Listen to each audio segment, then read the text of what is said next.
Dear children, in the previous module, we have learned how to create a definition list, right? So a definition list will contain three main tags, that is DL, DT and DD tag. The definition term is written within the DT tag and the description is given in the DD tag.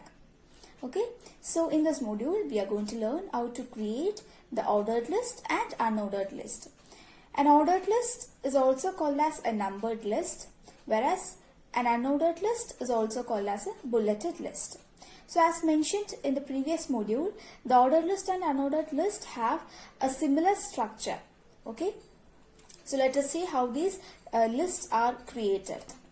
And we will be learning about a few attributes that can be used with ordered and unordered lists.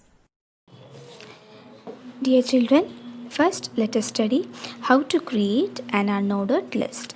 So, an unordered list is a collection of related items that have no special order or sequence.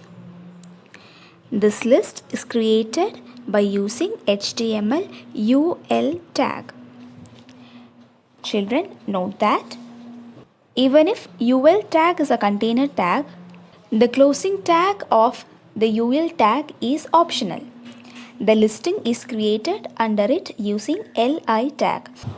Let us see how an ordered list is created. First, open UL tag. Since it is a container tag, we can close the UL tag. Under the UL tag, let us specify the LI container tag, in between which we should type the list item. Here I have specified some languages as the list item. Children, open the list tag to insert each list item. Click on File to save the program. Let us name it as ul.html. Now click on Save button. Open the web browser to see the output. You can see the output as each item in the list is marked with a bullet.